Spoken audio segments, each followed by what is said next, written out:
Okay, we're going to do one final mic check. Yeah, it is desperate. It's desperate, but it's like. Audio check 1, 2, 3, 4. This is a mic check from the Pentagon Briefing Room. Do a mic check for the pool camera as well as cuts and the control room. Check 1, 2, 3, 4, 5, 6. This is Secretary Hegseth mic check 1, 2, 3, 4, 5, 6, 7, 8, 9, 10. How do we sound in the control room? We good? All right. Check 1, 2. This is the chairman's mic. Check 1, 2. We're doing a mic check from the chairman's podium. Check 1, 2 for the cuts, the main pool camera as well as the control room. Check 1, 2. Check, check, check. Audio check 1, 2. How do we sound? Sound good? You good? Okay.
Good morning.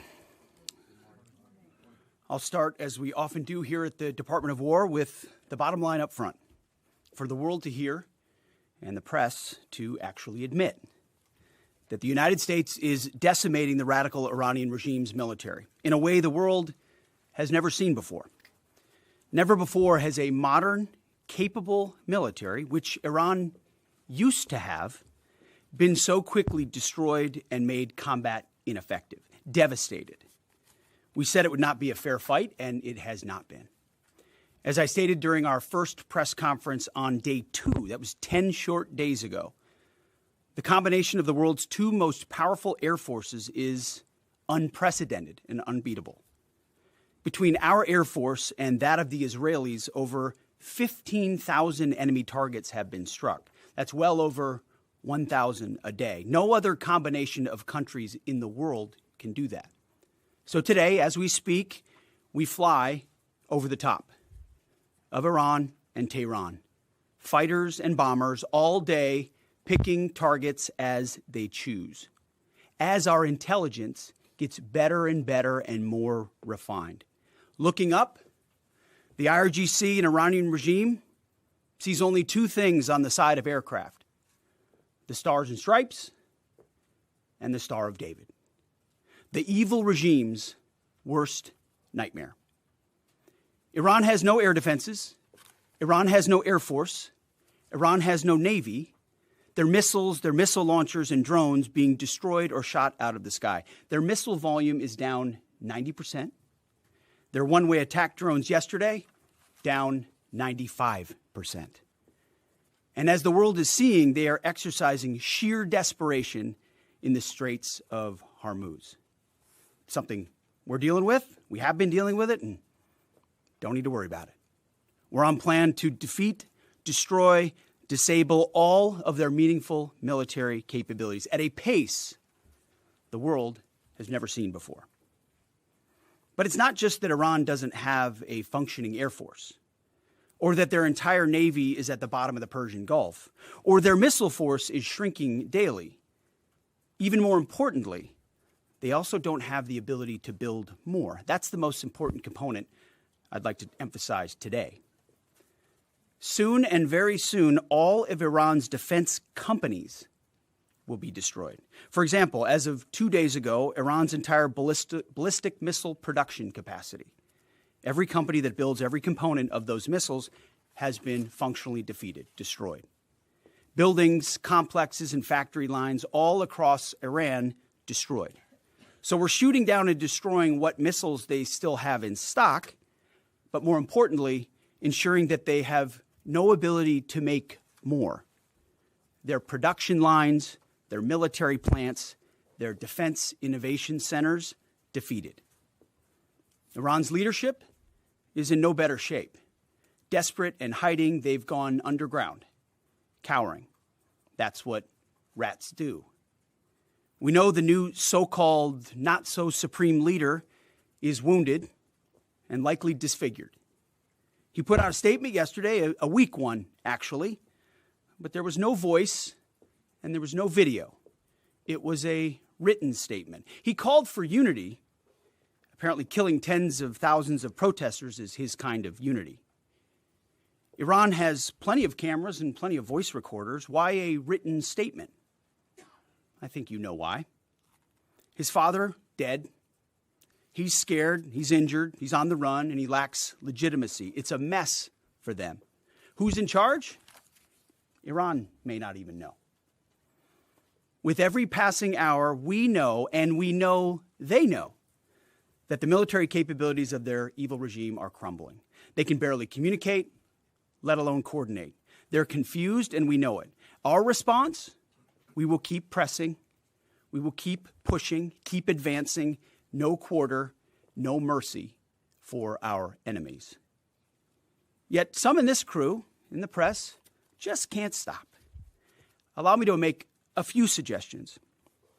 People look up at the TV and they see banners, they see headlines. I used to be in that business, and I know that everything is written intentionally. For example, a banner or a headline, Mideast war intensifies, splashing on the screen, the last couple of days, alongside visuals of civilian or energy targets that Iran has hit, because that's what they do. What should the banner read instead? How about Iran increasingly desperate? Because they are. They know it, and so do you, if it can be admitted. Or more fake news from CNN. Reports that the Trump administration underestimated the Iran war's impact on the Strait of Hormuz. Patently ridiculous, of course. For decades, Iran has threatened shipping in the Strait of Hormuz. This is always what they do, hold the strait hostage. CNN doesn't think we thought of that. It's a fundamentally unserious report. The sooner David Ellison takes over that network, the better. Another example of a fake headline that I saw yesterday: war widening. Here's a real headline for you for an actual patriotic press. How about Iran shrinking, going underground? You see, Iran's leaders are hiding in bunkers and moving into civilian areas. The only thing that is widening is our advantage. Not to mention our Gulf partners stepping up even more, now going on the offense, and have always been with us on the defense with collective and integrated air defenses. Our will, it is unshakable.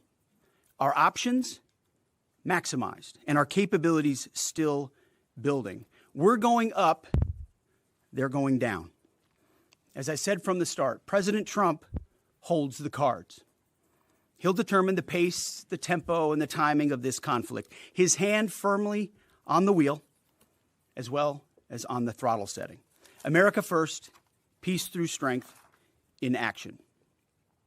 From day one, as our nation expects and the president demands, our warriors have fought with lethality, precision, and rapid innovation. In fact, today will be, yet again, the highest volume of strikes that America has put over the skies of Iran and Tehran. The number of sorties and number of bomber pulses, the highest yet, ramping up and only up. And quantity has a quality of its own as we continue to ramp up. Every tool of AI, of cyber, of space, EW, counter-UAS, you name it, we're employing it. Blinding, confusing, and deceiving our enemy. Because we know who the good guys are here. And the American people do too. And that makes my job simple. I serve God, the troops, the country, the Constitution, and the President of the United States, and answer only to those. All in service of victory on the battlefield and the military objectives that we've laid out from day one. Defeat the missiles, missile launchers, and defense industrial base, which I laid out today. Defeat the Navy and deny Iran the ability to have a nuclear weapon. Clear, decisive, achievable. And Admiral Cooper knows, the CENTCOM commander who we spent a couple of hours with last night, that in pursuit of those objectives, we have his back in every way. His commanders know that, and so do the troops in harm's way. Admiral Cooper gets what he needs, the assets, the authorities, the munitions, you name it. We will stop at nothing to win. War is hell. War is chaos. And as we saw yesterday with the tragic crash of our KC-135 tanker, bad things can happen. American heroes, all of them.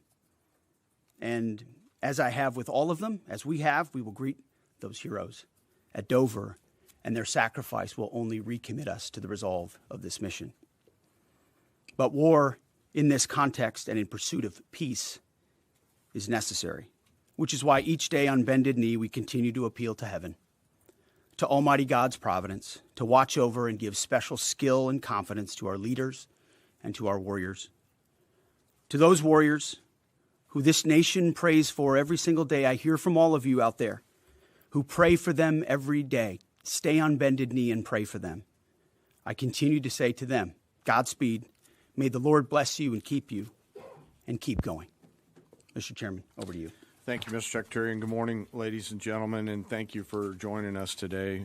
Before I start with an update, I also want to address the tragic loss of our KC-135 refueling aircraft yesterday. The incident occurred over friendly territory in western Iraq while the crew was on a combat mission, and again was not the result, as CENTCOM has said, was not the result of hostile or friendly fire. We're still treating this as an active rescue and recovery operation. As CENTCOM announced this morning, 4 airmen have been recovered, and the Air Force and U.S. Central Command will provide updates as information becomes available. Please keep these brave airmen, their families, friends, and units in your thoughts in the coming hours and days. Our service members make an incredible sacrifice to go forward and do the things that the nation asks of them. It's a reminder of the true cost of the dedication and commitment of the Joint Force. We're also aware of a fire on board the USS Gerald R. Ford. We're thinking about the crew there who are injured in the fire. We believe and hope that everyone will be okay, and we're grateful for that. And for any further questions on that, we'd refer you to NAVCENT or to the Navy. This morning, we enter the 13th day of Operation Epic Fury, and we continue to make progress towards our military objectives. As the Secretary said, today will be our heaviest day of kinetic fires across the operating area. CENTCOM continues to attack ballistic missile and drone capabilities so that they are no longer a threat to U.S. forces, our bases, or our partners. They're continuing to destroy the Iranian Navy to ensure freedom of navigation, and this means going after Iran's mine-laying capability and destroying their ability to attack commercial vessels. And we're targeting their defense industrial base so they cannot rebuild the capabilities that can harm America's interests or our partners in the future. As Admiral Cooper said in his update on Wednesday, Iranian combat power continues to decline as a result of the continued strikes, as the Secretary talked about. We've attacked over 6,000 targets, and our strike packages continue to launch every hour, and we've maintained an unprecedented number of sorties up overhead of Iran. CENTCOM is now persistently over the enemy, and a result, we've seen a reduction in missile and one-way attack fires, as the Secretary said. In less than 2 weeks, we've rendered the Iranian Navy combat ineffective and continue to attack naval vessels, including all of their Soleimani-class warships, which were armed with anti-ship missiles and anti-aircraft weapons. We've made progress, but Iran still has the capability to harm friendly forces and commercial shipping, and our work on this effort continues. But I want to make something clear. The only thing preventing commercial traffic and flow through the Straits right now, which there is some through the Straits, is Iran. They are the belligerents here holding the Straits closed, although there is some traffic moving through there. We've made it a priority to target Iran's mine-laying enterprise, their mine layers, the naval bases and depots, in addition to the missiles that could influence the Straits, and CENTCOM continues to attack those efforts. And we continue to make progress on the industrial base to include factories, weapons, warehouses that are stored in, and we will continue to do so in the coming days, especially today. Now, as I often do, I want to share a little bit about our incredible joint force. Today, I'm going to talk about our incredible artillery force comprised of American soldiers and Marines who've been sinking ships, destroying depots, and launching Army tactical missile systems, or ATACMS, precision strike missiles, or PrSMs, and high-mobility rocket systems, or HIMARS. From outside Iran, our Army and Marine artillerymen are hitting sites that Iran relies on to project power beyond their borders and protect our deployed. In just the first 13 days of this operation, our artillery forces have made history. They fired the first precision strike missiles ever used in combat, reaching deep into enemy territory. They've used Army ATACMS to sink multiple ships, including a submarine, and they've done all of this with the precision and determination that comes from relentless training and trust in each other and in their weapon systems. Yesterday, I had the incredible honor and privilege of speaking with some of our young soldiers from the 3rd Battalion, 27th Field Artillery Regiment out of Fort Bragg, North Carolina, the unit and the crew that fired the first precision strike missiles. The soldiers I met came from all over this great country: New York, Texas, Delaware, California. One had been in the Army only 6 months and been in the unit for 2 months and was already deployed. He was the youngest at 20, but you would not know it from the way that they talked about their mission. The others were 22 and 28 years old. They spoke with a sense of calm pride, purpose, and clarity that tells you clearly they understand the weight of what they're doing and the people who depend on them. I asked them to walk me through a fire mission. I asked not just what they do, but what they feel, especially those first crew members on this particular mission. These soldiers basically live in these vehicles behind us. The cab, very tight, 2 folks sit next to each other with the crew commander behind them. It's jammed inside there with their personal weapons and kit. And they sit and wait for a fire mission. And when that fire mission comes, they close the armored doors and begin to program the systems. They then throw 3 simple toggle switches, and 10 to 15 feet behind them, a rocket motor ignites, and the round is headed downrange to do the nation's work. I asked these youngsters, these young, awesome Americans, what does that feel like? And one of them just looked at me and said, "It's awesome."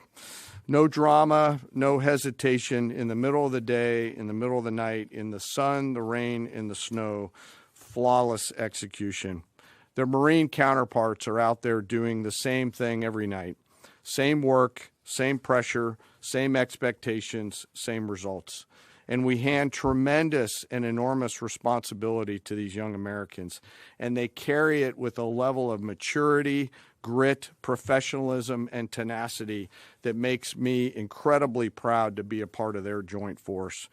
Their parents and families would and should be incredibly proud. And their leaders and I trust them to do the deeds that they must do in difficult circumstances every single time. I also want to touch today I want to touch for a moment today on their leadership. These young Americans are led by extraordinary young leaders out at the tactical edge. Yesterday, the battery commander and her NCO were there with this crew on the same video screen. The 2 of them hardly said a word. They didn't have to. In their eyes, and in particular the commander's eyes, you could see the quiet trust and confidence she had in these soldiers and the rest of their battery. It came through loud and clear, and we appreciate their leadership. When I asked these soldiers yesterday, what is it that you need from the Secretary and I, they looked at each other, paused for a moment, and looked back at me and said, "More rounds, sir." It was awesome. So thank you to those soldiers and Marines out on the firing line supporting our mission, and thank you to their families. Our joint force will continue today to deliver dynamic fires against the enemy from the land, sea, and air. We remain deeply grateful for their service, and for the 3rd time today, I'll mention that today will be our busiest day. This mission remains complex, dangerous, and difficult, and every service member has a family waiting for them to return home. And I want to thank all of the families today who are supporting their deployed forces and those doing the work here in the States. On a personal note today, I also want to thank the Joint Staff and the team that I have the pleasure of working with, some of them right here in this room. They are working 24 hours a day to deliver the options that we must to the Secretary and to the President. Today, as I close, I ask that we remember our fallen and those participating in the recovery operations to bring home our lost KC-135 crew, that we keep those service members and their families in their thoughts and prayers. Those are very, very, very tough days when that knock comes on the door for people on both sides of the door. Again, thank you to our deployed, thank you to our fallen, and to their families, and to the Joint Force. And with that, I'll turn it back to you, sir. Mr. Chairman. Alexandra Ingersoll, One America News. Can you tell us a little bit more about the Strait of Hormuz and when it might be fully operational again? And how do we ensure our objective of denying Iran a nuclear weapon if they continue to align with our adversaries?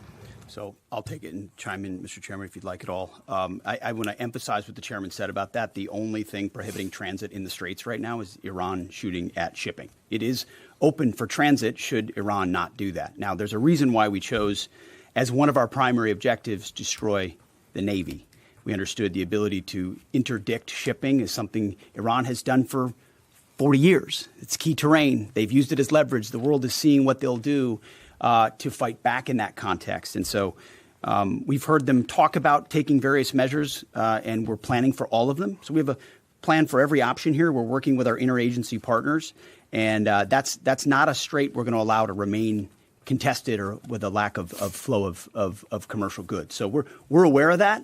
We're laser focused on our military objectives, but also want to make sure our partners across this government understand we're working with you to make sure that energy flows. And that's an important part. And the second question was on the nuclear capability. As we've said from the beginning, their strategy shifted just from defense of their nuclear facilities to a conventional umbrella of so many missiles that no one would challenge their ability to the opportunity to defeat their nuclear capabilities. And it was growing by the day. So with Iran at its weakest moment, going at that ballistic missile capability creates an opportunity to ensure at any point in time that Iran give up their nuclear capabilities, or if need be, you prevent them from doing it, as the president has done once already with Operation Midnight Hammer, obliterating those capabilities. So the conventional side is a huge part at getting at denying nuclear capabilities, if you have anything you want to add. Appreciate the question. I'm not going to comment on what we may or may not be thinking about any options that the Joint Force could be tasked to do in the future, whether it's on the nuke matter or anything else. Thank you. But we have options. The mines that are in the Strait of Hormuz and our ability to, obliterate them? We retain a range of options to solve a whole variety of problems, and that is one set of options that we have, that we hold on to. So, Absolutely. Thank you. Thank you, Secretary Hegseth. Mary Margaret with Daily Wire. Thank you both for the update. ABC News has updated its story from yesterday, clarifying that the FBI report on Iran possibly striking California was unverified. I just want to ask you, what impact did that original reporting have on the public, and does Iran even have the ability to conduct such a strike? And then just really quickly on another note, what role did Vice President Vance play in counseling the president on this conflict? Can you speak to some of the media reporting suggesting that there is a division there? That reporting on California obviously had no impact on us. Also, we're used to bad reporting. We're used to ill-informed reporting. And so it doesn't change how we operate, but we engage with it to prove that it's not true, as CENTCOM has done so well. Ultimately, I look at the reports on a daily basis of our interagencies all over it. My partners across government are all over, looking for indications and warnings, keeping the American people safe. There's a lot of things Iran has said it can do for a long time, thankfully, including engaging their proxies and getting them involved in the fight, which they haven't been able to do. So we're watching that very closely. And as far as the vice president, he's an incredible member, leader of this team as well, alongside the president and the Secretary of State. I can't say enough great stuff about this team, how it works together, how it provides options to the president, and the vice president every single day is a key voice in that, an indispensable voice in that, actually. In the middle there, red tie. Yes. Michael Gordon, Wall Street Journal. Iran is thought to have 440 kilograms of highly enriched uranium in at least 2 locations and several thousand kilograms of lower purity material. Can you conclude this mission successfully without physically taking control of that material, or are you counting on diplomatic negotiations to provide some measure of control leading to its removal? You've mentioned missiles, you've mentioned drones, military industry. You haven't stipulated that taking care of that material is a mission priority. We've said from the beginning, deny Iran nuclear weapons as a core mission. We retain options across the spectrum to ensure that they never do. And President Trump has said that. And that's why this mission actually couldn't have been possible without Midnight Hammer, without what those B-2s did going across and obliterating those facilities. That set the condition for the opportunity to do what we're doing now. So the president's kept his eye focused on nuclear capabilities. And I will say we have a range of options, up to and including Iran deciding that they will give those up, which of course we would welcome. They weren't willing to do in negotiations. I would never tell this group or the world what we're willing to do or how far we're willing to go, but we have options for sure. Right next to them. Me? No. Right there. Right here, sir. Right here? Quarter I'll zip. take it for Quarter sure. zip right there. Yep. No, you. Yep. Okay, thank you, sir. Can you please provide some guidance? It's been 13 days in. Can you please provide some guidance, both of you, about the strike on the girls' school? There's been reporting that indicates that preliminary inquiry, even though it's ongoing, has determined that the airstrike was carried out by the United States. Given that there is another competing narrative that this was done intentionally, can you provide us with some guidance about whether this was the case? Secondly, we are also getting, we had heard yesterday from Energy Secretary Wright that said that the U.S. Navy would not be ready until the end of the month to provide escorts through the Strait of Hormuz. Is that an accurate assessment? And if so, can you tell us why? Thank you. Well, with an issue on your first topic, an issue of such seriousness, we're not going to let reporting lead us or force our hand into indicating what happened in a particular situation, because the truth matters. So I can report that CENTCOM has designated an investigating officer to complete a command investigation. The command investigation will take as long as necessary to address all the matters surrounding this incident. And the investigating officer is from outside CENTCOM and is a general officer. But I will note to this group and to the world, there's only one entity in this conflict between us and Iran that never targets civilians. Literally never targets civilians. I look at the process that's used on dynamic strikes or on boat strikes and others. We have a very high fidelity process in that case. So we don't target. Iran does. We will investigate. We'll get to the truth, and we'll share it when we have it. Absolutely. And what was the second About the question? Strait of Hormuz, about the Navy, Secretary Wright. It's a tactically complex environment, and before I think we want to take anything through there at scale, we want to make sure that we do the work pursuant to our current military objectives to do that safely and smartly. So we're continuing to develop. And we do a lot of work. Yeah. And like I said, it is dynamic, but this is, I think, almost by 20% the largest day of strikes.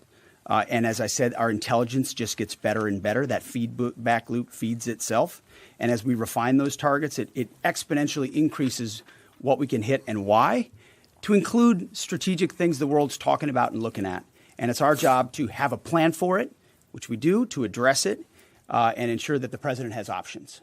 We've done that from the beginning in this department. He'll have options on that topic as well. Right here. The United States, thank carried you. out that strike, sir? An investigation is an investigation. That's what it is. It doesn't mean anything other than that. Yes.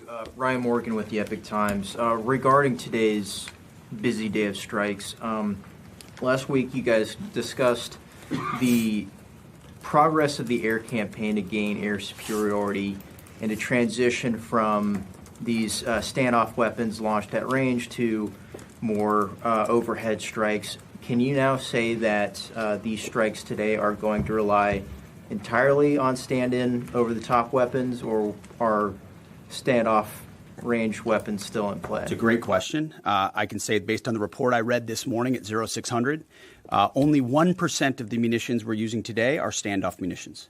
The rest are over-the-top, the types of which we have a plethora, which was our goal from the beginning. You use standoff, which are more exquisite. You transition to a much larger magazine depth, ensuring that you're preserving all the capabilities you have and your options across the force. Absolutely. Has Iran placed any mines Right since here. the war Lisa. started? Is Iran placing new mines? We've heard them talk about it, just like you've reported recklessly and wildly about it. But we have no clear evidence. We have no clear evidence of that. Thank you, Right sir. here. Mr. Secretary, given everything the U.S. have accomplished in the last 24 hours, as of today, how do you define success in this military option? And has that definition changed from day one? And also regarding Iran government telling countries hosting U.S. American bases that they could face attacks, what is the Pentagon doing about that? First question is, what is the objective? How do you define success as of today? Yeah, I mean, we define success, again, 13 days in, by reaching the military objectives that we've laid out.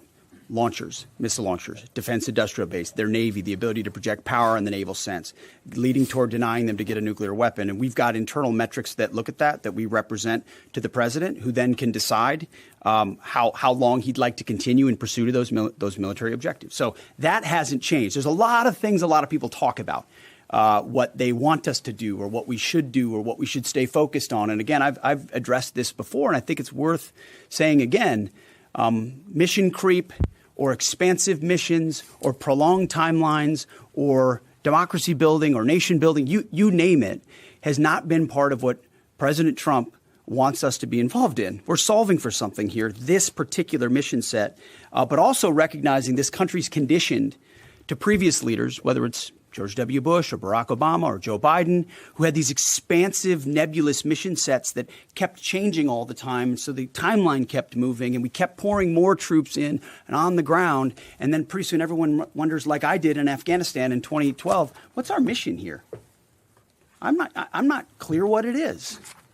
We're taking the opposite approach here and saying we've defined these objectives. We're pursuing those objectives. The president has his hand on the throttle and will decide ultimately when they've been reached that serve the purposes of the United States of America, American interests first. Yeah, right here. Thank you, Secretary Hegseth. Polls show over 80% of Republicans support the president's military action in Iran, but there's some consternation in parts of the party, particularly from your fellow Fox News alum, Tucker Carlson. He called the war disgusting and evil, and then said of unconditional surrender, which the president has called for, means foreign troops get to rape your wives and daughters. Have you heard these comments, and what's your reaction to them? We're busy executing on behalf of great patriotic Americans with a clear mission that's 47 years overdue, and we're going to execute on that regardless of what people say about it. Yeah, right here. You have said that the U.S. military has essentially aerial superiority, naval superiority over Iran, yet we're not escorting ships through the Strait of Hormuz. Why? How did you not plan for this? We planned for it. We recognize it. Because ultimately we want to do it sequentially in a way that makes the most sense for what we want to achieve and ensure that we're sending the right signals to the world when we do so. So when Chris Wright speaks or we speak, it's based on a full assessment of what we're up against, what we want to say to the world, how that we want them to see and understand the conflict. It's like this whole idea of the war widening. That's what the press wants to make it look like it's widening and chaos is ensuing. No, we're actually closing in on grabbing hold of and controlling what objectives we want to achieve and how we want to achieve them. It's called shaping operations and setting the conditions. But when you shape the environment, you don't always tell.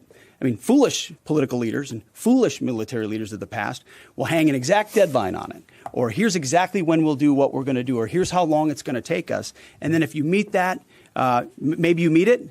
But if you don't, you fail. And if you're far beyond, we know exactly what we're shaping and why. We're sending those signals working across the interagency. The Strait of Hormuz is something we've paid attention to from the beginning. And the American people can rest assured we will ensure that our interests are advanced, no doubt. Yeah, right there, green jacket. Mike Bress with the Washington Examiner. How many American casualties have there been, and where were the American service members when they were injured? I mean, it's a bunch of return to duty. So we've had the large majority have gone in for some medical treatment and return to duty.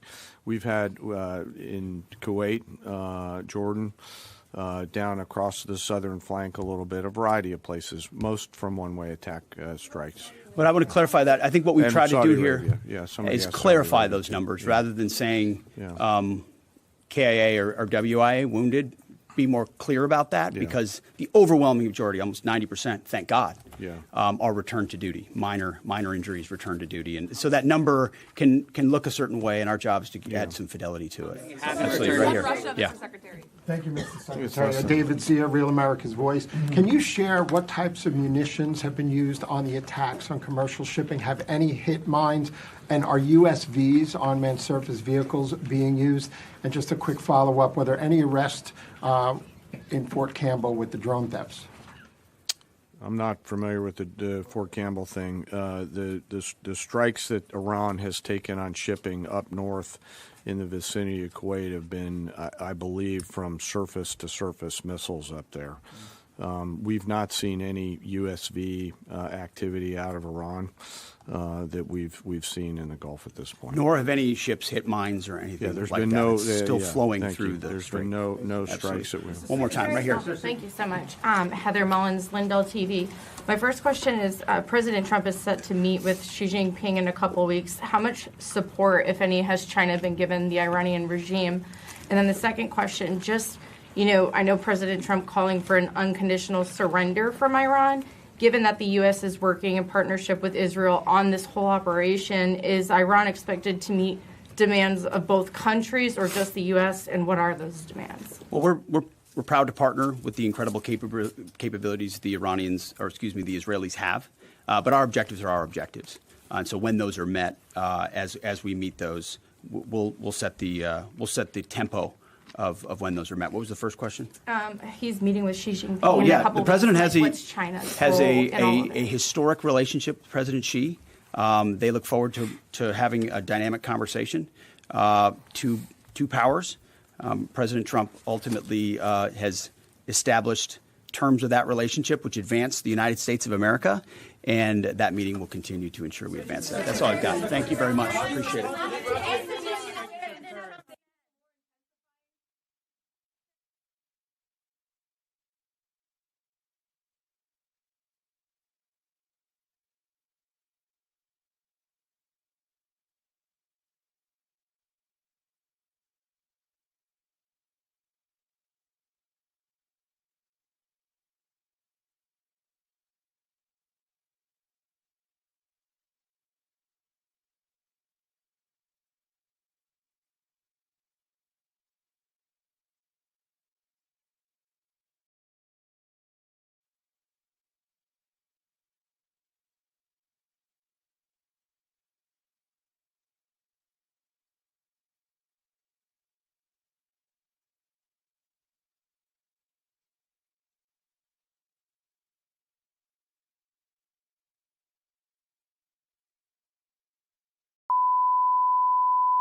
Наступного тижня ми координуємо наші позиції, щоб вийти на розблокування цих коштів. Коли Росія зараз фактично отримує додаткові ресурси завдяки черговій дестабілізації, Україна має отримати те, по чому Європа вже ухвалила рішення. Важливо, щоб рішення Європи працювало. Франція в нас в цьому підтримує. Дякую тобі за це, Еммануель. Дякую. Слава Україні. Je crois qu'il est prévu que nous prenions 2 questions. Je vous en prie, Monsieur Ricard. Bonjour, Philippe Ricard pour Journal Le Monde. D'abord, une première question à messieurs Macron et Zelensky sur la question des sanctions contre la Russie et ses exportations de pétrole.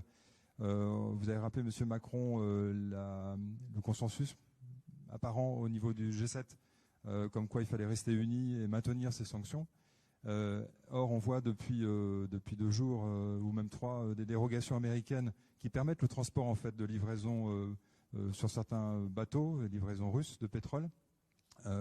Est-ce que ça veut dire que le président Trump est un adepte du double langage sur le sujet? Je voulais avoir votre réponse, messieurs Macron et Zelensky. Et puis une autre question liée à l'hommage que vous rendiez aux soldats français morts aujourd'hui en Irak. À propos de ce décès et des blessés français qui restent là-bas, d'ici à combien de temps pensez-vous être en mesure d'organiser une riposte, monsieur Macron? Est-ce qu'il n'y a pas le risque, avec cette riposte, d'entrer dans une forme d'engrenage guerrier dans la région, à la fois en Irak, mais aussi en soutien des Émirats arabes unis qui sont éminemment touchés par la réplique iranienne, et connaître, monsieur Zelensky, quelles sont en détail l'aide que vous apportez déjà aux pays du Golfe menacés par les frappes iraniennes. Merci. Merci beaucoup. Pour ce qui est des sanctions, il est tout à fait juste que les États-Unis d'Amérique ont acté des dérogations limitées dans le temps et les conditions et pour quelques pays. Le ministre de l'économie, des finances, le secrétaire d'État au Trésor américain s'est exprimé pour lui-même rappeler le cadre très limité de ces exceptions et leur impact réduit, et rappeler que les sanctions demeuraient. Et pour ce qui est du G7, la position commune a bien été le maintien des sanctions à l'égard de la Russie, et pour ce qui est des Européens et de la France, c'est le maintien des sanctions. Et la situation ne justifie en rien de lever ces dernières.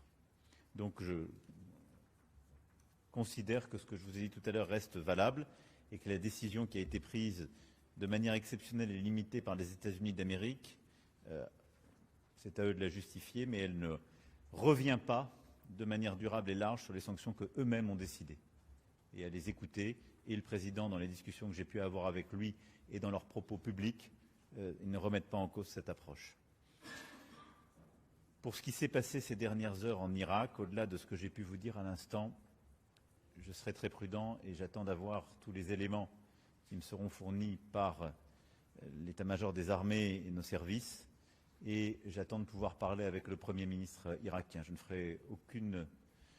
n'élaborerai aucune forme de scénario, ni n'entrerai dans quelque politique fiction sur ce sujet. J'ai rappelé la position de la France. Elle est claire dans la région. Elle est défensive. Nous ne sommes pas engagés en guerre contre qui que ce soit. Nous avons une présence dans la lutte contre le terrorisme, dans un cadre qui est connu, et c'est le cadre en Irak, dans lequel se battait notre soldat. Et nous sommes là pour protéger nos ressortissants, nous sommes aux côtés de pays alliés avec lesquels nous avons des accords de défense, et nous sommes présents pour participer à la liberté de navigation et sécurité maritime dans la région. C'est tout. Mais nous assumons ces missions pleinement, avec les risques qu'elles comportent. Дякую за запитання. Санкціями, на мій погляд, Merci beaucoup pour cette question. Je pense que Emmanuel a traité déjà la question des sanctions. Et moi, je pense que la levée de sanctions, même temporaire, va renforcer la position de la Russie. Ça va lui permettre d'avoir des financements parce que la Russie supplémentaire pour financer la guerre, parce que tout est converti dans cette logique martiale. Je pense que cette logique, la logique est de favoriser la restabilisation, mais la logique est contraire en réalité quand on regarde, parce que plus la Russie a de l'argent pour financer sa machine de guerre, plus il y a également des drones qui sont fabriqués sur le sol russe pour déstabiliser le Moyen-Orient. Donc lever les sanctions pour fournir plus d'argent, pour recevoir plus de drones sur les frappes de drones sur territoire, ce n'est pas très logique. En ce qui concerne notre aide aux pays du Moyen-Orient, nous avons été approchés par certains pays du Moyen-Orient pour partager notre expertise concernant notre lutte contre les drones Shahed, les drones de fabrication iranienne. C'est justement ce type de drone qui est utilisé et nos groupes d'experts ont été envoyés dans les 3 pays du Golfe et nous sommes prêts à aider. Вітаю. 1+1 Україна, телеканал. У мене запитання до пана Макрона. Пане Макроне, напередодні ваші радники заявили, що Франція готова відокремити питання кредиту від ситуації довкола нафтопроводу «Дружба».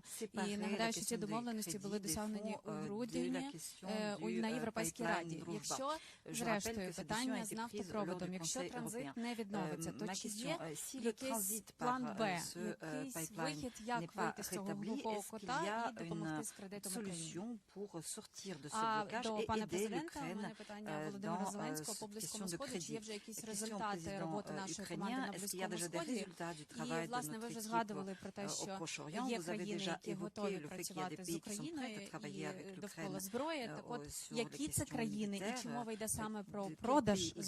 S'agit-il de la vente des armes à ces pays? Дякую за запитання. Merci pour cette question.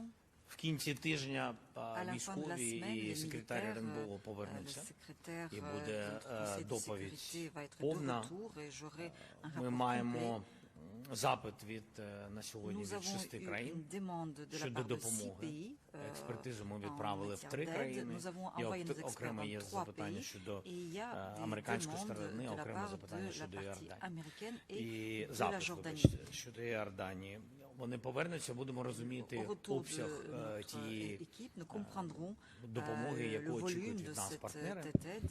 Безумовно, те, що я сказав про дрони-перехоплювачі, частково я сьогодні говорив про це під час виступу і також проговорювали це з Еммануелем. Ми знаємо, що в країнах і близькосхідних, і Сполучених Штатах Америки є відповідна кількість дронів-перехоплювачів. І в європейських державах так воно буває, так, але без наших пілотів, без військових, без спеціального софта, все це не працює. Ця система є тільки у нас, вона офіційна, є в Збройних силах України, і тому всі розуміють, навіть маючи десятки і сотні перехоплювачів, вони, чесно кажучи, ситуацію не вирівнюють. Це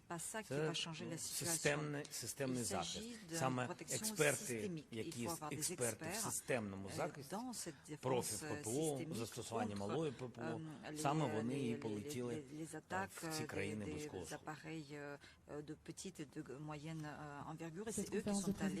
Сходу.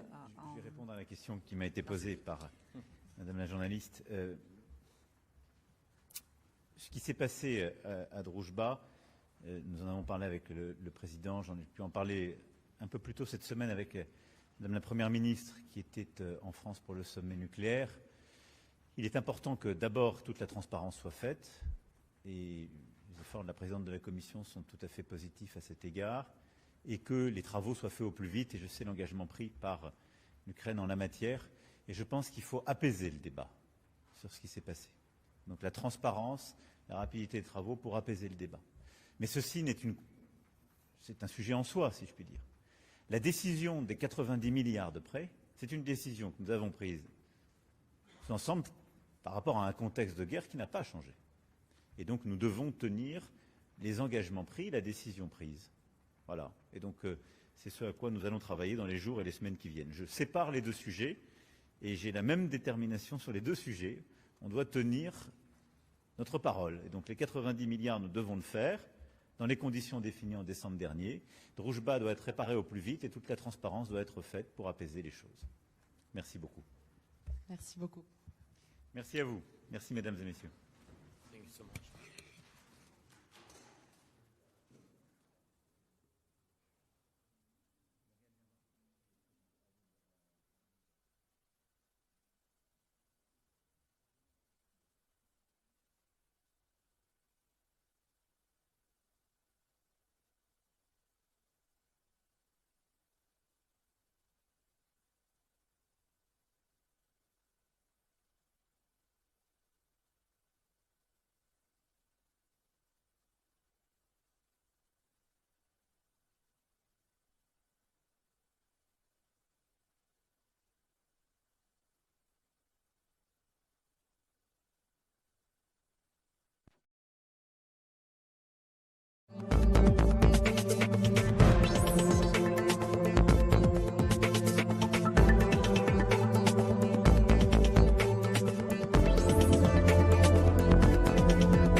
put out to the side for framing. You got a special microphone? Damn it, I don't know what the heck this thing is. This one's a little easier. Yeah, that one might be a little. Yeah. I just hope it picks us up. Trying to want to slide it in? Nah, that's good right there. Okay. Perfect. That's good. That's good right there. And you know what? Here, I'm let's going to slide move this over. Yes, Switch switch these. that. Oh, beautiful. Good. Set that You know what? I'm just going to put it right here when she talks. I'm just going to I have to go up here and turn it on.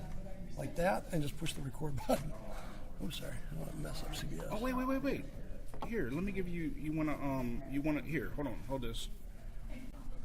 You want an XLR so you can just plug in and go to the floor? A longer cord, a longer XLR? That would be okay. Yes, that's better. You need to ask for one of those. He's going to give me one. He's going to give me one. Well, thank you, everybody, for attending today. It's very, we call you here under not the most pleasant circumstances. However, there are some good stories because of this. Oh, that's beautiful. Now, how do I do this? Let's do so I can get this thing. Right? No. Yeah, you're right. So it's going to go in here. This is going to go into the mic. Okay, gotcha. Yep. Oh, that helps. Oh, that's a little better. That's a little. And that way they don't end on fall or something. Yeah. Yep. Somebody comes up here. Oh, good. Damn it. Is this thing? Let me see. I don't want to break it. There you go. Okay. So then I can put this down here. Yep. And then we'll just make sure you're good. You want to test it? Well. Make sure you got levels. And I just put recording. Test. Does this thing work? Hello, I'm the governor. Yeah, it does. Okay, cool. Oh, thank you. Yep. Do you want this? Is this yours? That's yours? Whose is it? Well, that was up here. I guess it was, I don't know whose that was. I'm just going to put this right here. We don't need it.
So mic check 1 2, check 1 2, check. Okay, on both channels. Okay. All right. Thanks. I could move it up a little. No, I don't have any gap for that. Okay, we're good. I'll just boost it up.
Test 1 2. Test 1 2. Test. We're good. Okay.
Good morning, everyone. 2-minute warning.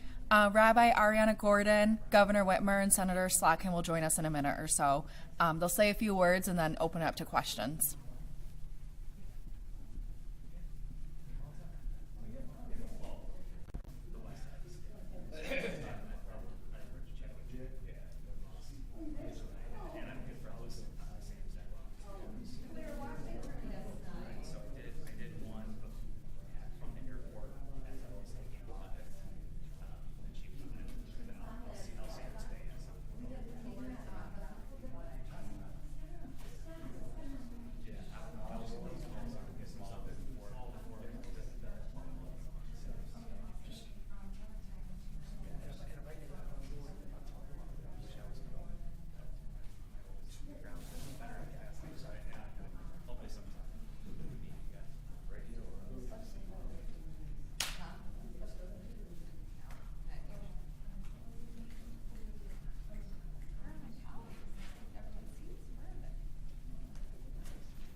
Good morning. I'm Rabbi Ariana Gordon from Temple, Israel. Thank you for being here today. We're so appreciative of Governor Whitmer and Senator Slotkin for joining us this morning.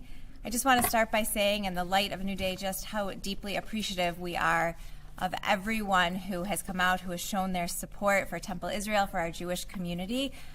We are incredibly grateful for all of our local law enforcement, for our Temple Israel security, our teachers, our staff, all of whom safely were home last night with their families. As we continue today to spend a lot of time thinking and processing and talking, we are here to have a little conversation and answer some questions, but I'm going to pass it over to Governor Whitmer. Thank you. Thank you, Rabbi. I can't tell you how much I appreciate your leadership yesterday, and how much my heart goes out to everything that you and your family and all of the families involved and the Jewish community writ large are going through. I wanted to come today for a briefing which we just concluded to get up to speed on where things stand. I want to thank our state and local law enforcement, the first responders, our federal partners for their swift work to keep people safe and to investigate. I want to thank Temple Israel's security personnel. They were selfless in their courage, and they saved lives. These heroes threw themselves in harm's way, engaging the suspect, and let's be very clear, yes, this is a place of worship, but at the time that this attack was occurred, it was a school. 104 children, age 5 and younger here. So I want to thank all of Temple Israel's staff who acted quickly to evacuate students and reunite families. The state of Michigan will wrap our arms around this community and support our local and federal partners every step of the way to keep people safe.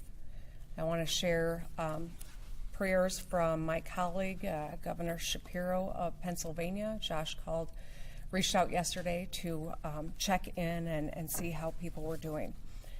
And I want Michigan's Jewish community to know that we are with you. violence in our houses of worship and in our schools and in our daycare centers, like this hits especially hard. Temple Israel is a pillar of the community. It's one of the largest Reformed Jewish congregations in North America, with Friday night Shabbat services attracting over 1,000 people.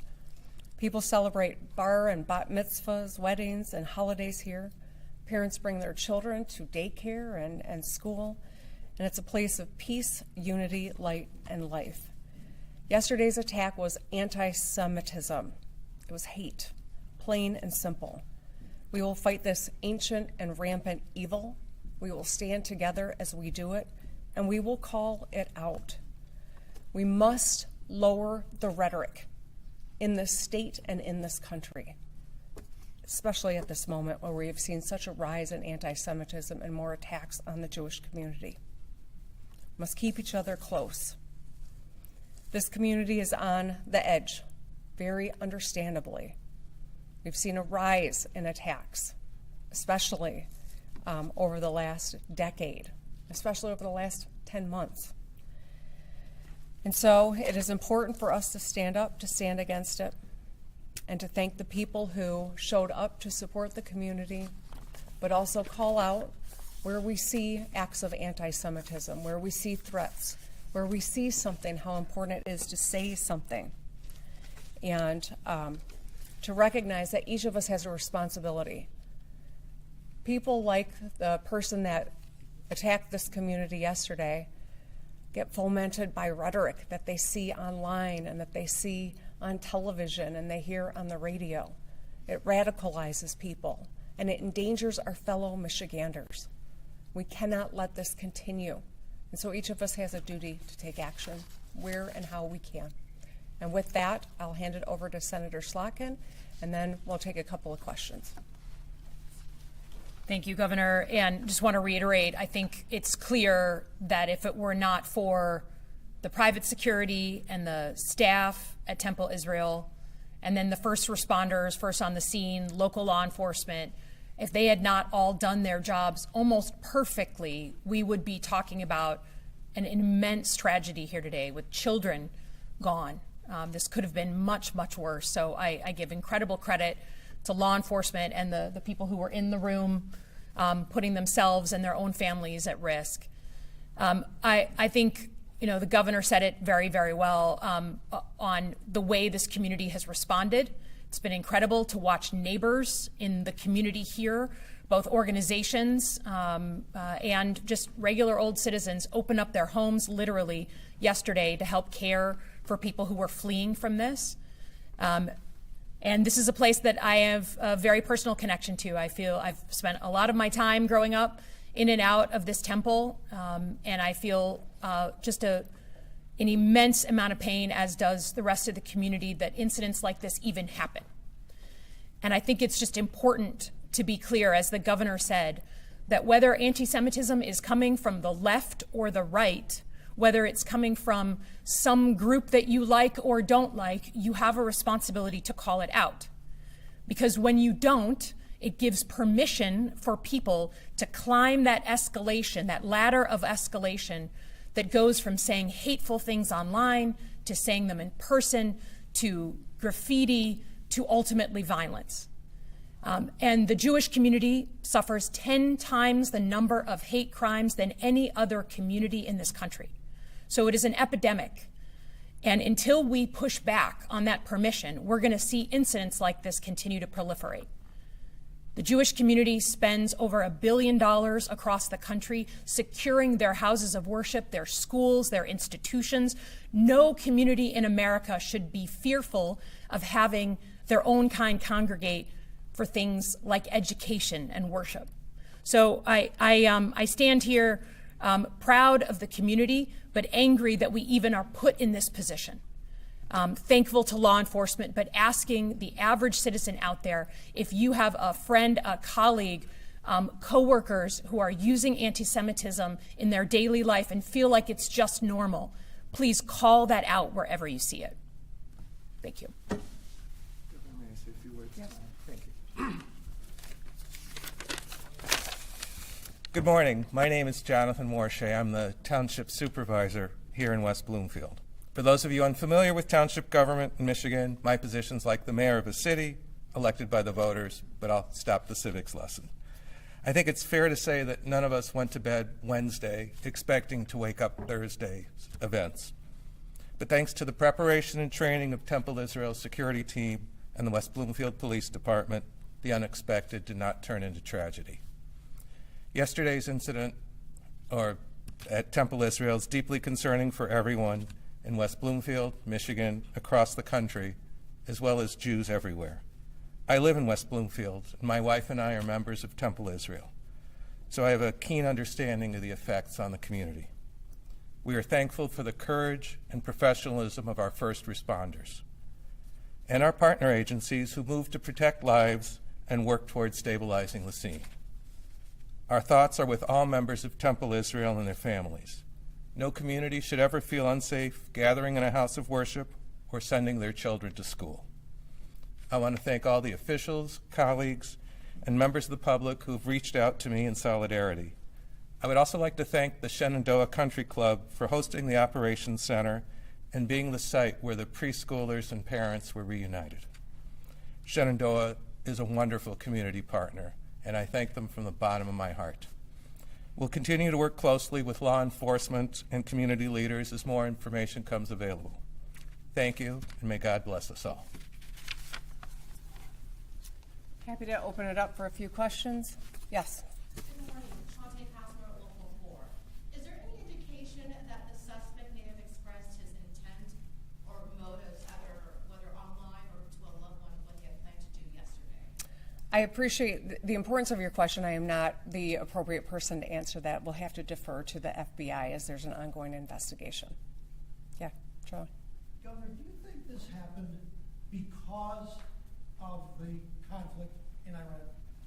I'm not putting my theories into the press is not going to help an investigation, so I'm going to refrain from that. I do know that we have seen a rise in anti-Semitism. We have seen it over many years, predating the conflict, but certainly it is at a historic high, and I worry that that will continue. And so it's why I am calling on anyone with a platform to be very responsible with their rhetoric, not to identify or target the Jewish community. That is anti-Semitism writ large, and I don't think that any of us should permit or allow that to stand. And that's why I'm asking people to turn down the rhetoric. Governor, on that note, Josh Landon, Fox 2 Detroit, we have a very diverse community, Jewish, Arab, and so on and so on. When it comes to lowering the temperature, because we talk to each other, we work together, we build families amongst each other, what's the message you can deliver to help lower the temperature? I think I'm trying to deliver that message right now, that we are Michiganders. This was a school. These are 0 to 5-year-olds that were targeted yesterday, 104. My friend Brian said this could have looked a lot more like Sandy Hook, right? Like, let's not lose sight of that. This is not a political moment. This is not a political debate. This is targeting babies who are Jewish. That's anti-Semitism at its absolute worst. And that's why we cannot lose sight of that, the importance of keeping everyone in Michigan safe by being responsible in how we talk about issues and how we treat one another. One last question. Are members of the Jewish community in Michigan safe right now to be going to synagogue? You know what, I will defer to Stephen. Well, I can tell you that I believe that there are so many wonderful people who are planning to have Shabbat services and dinner this evening. I will work my hardest to make sure that we're supplementing efforts to keep people safe. At the same time, in combination with that, turning down the rhetoric to keep these instances from happening, being able to respond when they do, but keeping them from happening in the first place is a part of our duty and our goal. Do you want to address that? I would simply say that Sorry. private security is ready, and our partners in law enforcement, both state, local, and federal, are ready to do it, and we will be there. Like I said yesterday, we will continue to live proud Jewish lives. We will come back stronger, and we will be there tonight on Shabbat services and tomorrow morning. That will not stop. That will not end. No matter how much they try, that will not stop us. Senator Slack, John Wisely from the Free Press, can you address that the Department of Homeland Security is not fully funded right now? Do you fear that leaves us less prepared for incidents like these than we should be? Yeah, I would just say the department, because they are essential workers, they have been, at work. Certainly in Michigan, we have a ton of DHS folks, CBP, and so they are on the call and they are doing their jobs. Certainly, we need to fund the Department of Homeland Security, and we need, in my view, to cut away all the conversation on ICE, which is its own conversation, from all the core missions of the Department of Homeland Security. But they're essential. They're on the job. They're working today. A question. Anyone? Governor. Go ahead. One last one. Seeing Jake Schaff, Civic Center TV, seeing the response from West Bloomfield and the resilience of our law enforcement, what do you think this showcases to the state of Michigan and the rest of the United States? Well, I'll just say it was incredible how the teachers and the staff, how the local law enforcement, federal agencies, state agencies all worked together quickly, acted selflessly. I know they're trained to do that, and they don't even like it when you thank them for doing their jobs, but it's incredible to see people run to the fire to help kids get out, and everyone got home last night. There are a couple people, or a number of people, that had to go to the hospital for smoke inhalation, and will continue to improve, but I think that it was amazing to see that they were able to keep everyone safe at the end of the day, and it should be a source of pride. It should also be a moment of reflection where we all ask ourselves, why does this happen in this country, and what can we each do to keep it from happening in the future? And with that, I thank you all. Take care, stay safe, and should you have questions, more specific questions, please direct them to FBI and law enforcement. Thank you so much.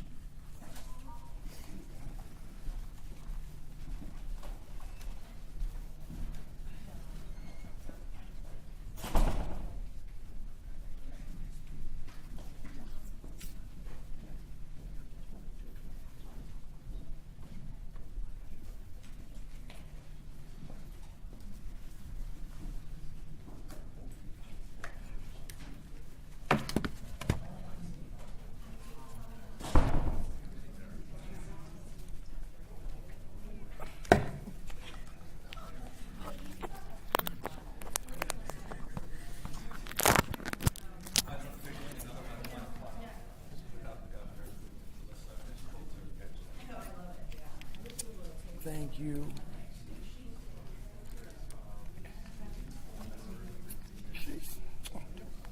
All right, you're still. It's pretty high tech.